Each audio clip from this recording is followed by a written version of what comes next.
We'll jump right into we had some fights going on this weekend, baby. Saturday night UFC 257.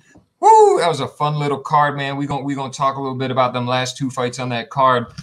First we want to talk about is Bellator, man. Mr. Michael Chandler walking into the UFC, putting the bricks on that man, Dan Hooker, dude. I'm telling you, them boys with Bellator ain't no joke. I know UFC is obviously the premier division. That's where, quote unquote, the best fighters in the world are. But there's other amazing, amazing fighters in other organizations around the world. And that boy, Michael Chandler, came in and handled that division, man, or handled Dan Hooker. And, you know, that 155 weight class, bro.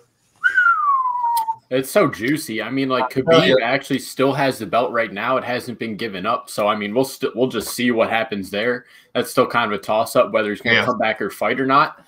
And, you know, there's been a lot of press about him and Dana. And, like, honestly, no one's really on Khabib's level. Like, I'm pretty sure anyone in the top 10, he's just going to fucking run their face into the ground. So I don't really blame him for not wanting to fight. But huge congrats to Michael Chandler. First fight in the UFC, gets a big dub on Dan Hooker, who was ranked number 4th in this lightweight division, dropped down 2 places. As of today, I just checked this morning, Michael Chandler still isn't in these rankings. So I'm very, very curious to see where, you know, he's going to fall in here. I don't know if one fight's going to automatically, you know, project him into this top 10 here. But, I mean, he just beat Dan Hooker. Obviously, Dustin Poirier, we're going to get to that in a minute. But, you know, at the top of this division, these top 5 guys, you know, I mean, Michael Chandler's got a chance with him. I mean, I definitely want to see more UFC ring time. I mean, obviously did his thing in Bellator. He's a Bellator legend at lightweight, honestly. Sure. And you can't deny him that. But you're right. You get into the UFC, it's like it's a whole new league. It's like going from college to professionals. I don't know if it's that deep, but I don't know, man. I'm very, very curious to see where he's going to fall into his rankings, because I do think he will be top 10 after his next fight. Yeah, I can see that, because, I mean, that's the thing. Beating Dan Hooker, I mean, that's no easy feat and whatnot. And obviously, you know, just because, you know, stepping into the UFC, obviously all his past stuff is going to – the slate's going to be wiped clean. Yeah. Like I said, beating Dan Hooker, that's huge. And, I mean, I can see why that he's not in the top 10 ranking or whatnot. But he beat the fuck out of Dan Hooker, dude. It was a first round TKO within 2 minutes. I mean, like, he just smashed him. Stacked, dude. Michael Chandler, oh, dude, I couldn't imagine being 155 pounds and looking like that. But all right, yeah, we want to get to the big fight on this card, man. Mr. Conor McGregor, Mystic Mac, taking himself a little snooze, bro. Snooze in the corner from that boy Dustin Diamond Poirier. You know, and I'll give my take on here a little bit of this. You know, obviously very much Conor McGregor fan bias. You know, I've stated that before, one of my favorite fighters ever. And I mean, let's be real about something. I know a lot of people, especially around our age and stuff, Conor McGregor is the reason a lot of people started watching UFC. Conor McGregor is really responsible. I mean, and like, before you go on here more, I mean, this was the 2nd largest pay-per-view event ever, like, in UFC history. Like, I'm talking view-wise. I mean, even when it's not a title fight, he's just bringing in numbers. I mean, that's Conor fucking McGregor, dude. Conor fucking McGregor, dude. I mean, that's all we can say. You know, we can sit here and talk about his aura and his stature and impact for the game. But talking about this actual fight that happened, what happened in the octagon, I mean, you heard Conor in the press conference say after, I mean, just not enough ring time. Just, you know, when you don't fight for 2 years, you can get yourself as trained as possible, but you need those fights to, you know, you need to be battle ready. And he obviously just wasn't. For as great as he looked, like I said, in all those vlogs and whatnot, his body was phenomenal. But, you know, just looking shredded, and obviously his whole demeanor, I think, going into that fight, you know what I'm saying? There was no shit talking going on. I was obviously very respectful between him and Poirier, but just wasn't prepared, wasn't ready. Poirier obviously has been way more active. And obviously since the last time they fought, Dustin Poirier is at the top of that division for a reason. He's a phenomenal fighter. And so, you know what I'm saying? I don't want to take my bias for Conor McGregor and make that seem like I'm taking any away from Poirier. But, you know, definitely seen Conor McGregor take a little snooze like that as a fan, and as him kind of being the reason I am such a huge fan.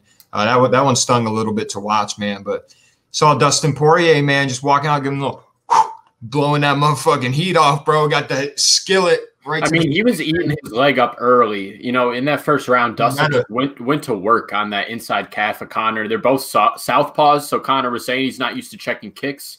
you know, from that angle, which is really, you know, crazy for me to think about that they didn't practice checking kicks, especially knowing he's a southpaw going into this fight.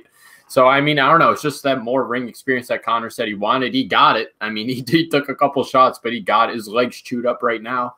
But like you said, you can't take any credit away from Dustin Poirier here. I mean, number 2 ranked in this division. I mean, and pending what Khabib wants to do here, whether he wants to vacate or defend it, I don't know how Dustin Poirier is not in the running for a title shot here. Yeah, no, he definitely is. You know, and like I said, that's going to just be all up in the air with Khabib. Or maybe, you know, they fuck around and do something with an interim. You know, maybe Gaethje and Poirier could run it back, or, you know. But at the same time, we could get the rubber match. We could get Conor and the Poirier rubber I do think it will happen. I don't think it'll happen right away. Right, yeah, and as well as if it does, 100% not for the belt at this point. No, not for the belt. And so, you know what I mean? Poirier on the up and up. I think he deserves a title shot. I'd like to see what they have planned next for Conor. I want to give a shout out to another guy, dude, that's been holding down 155 for a minute. I don't think it's a lot of recognition. That's that boy Cowboy Oliveira.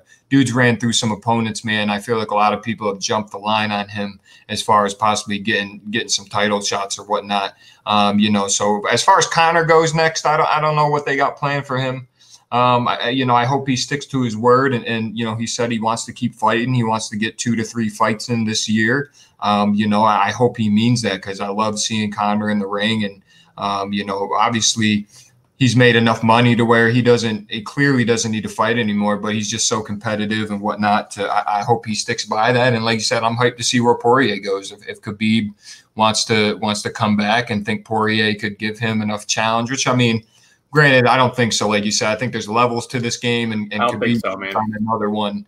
But you know, there's obviously going to be in the talks and whatnot, or you know, Conor could talk shit, and get his way back into maybe a Khabib 2 fight. You know, skip the line. They'd move some things around for Conor. I mean, he makes that much wave that they could try to. True, but I don't know. I think Khabib really is just over Conor at this point. I mean, he's talking shit on Twitter after he got knocked out, such and such, but I don't know, man. I don't know if they fight again. Be super hype if they did. Oh, it'd be hype. I mean, like I said, I don't think I would say Conor would win that, but I don't know. There's going to be some crazy fight. We got a lot of crazy fights lined up here in the UFC. We're about to see a Usman Burns finally.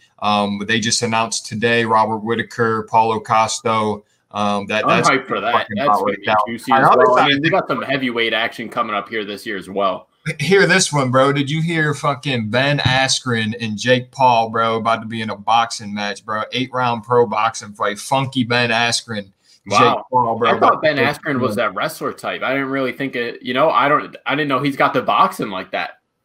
I'm not gonna lie, I don't think he does. Which is why when I saw that, I was just kind of like, I mean, dude's got the fastest KO in UFC history. He's just on the wrong side of it.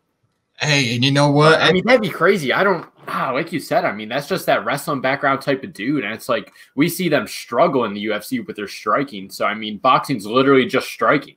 So, I'm not gonna lie. Hey, Jake Paul, dude, I'm not a fan of him at all, but he's got some mitts on him, bro. He's athletic, dude. I mean, he's a big boy. I mean, he's been throwing them things, been training. You pay enough money, you can get good at anything, bro. Get good at anything. And like Jake Paul was talking shit about Conor.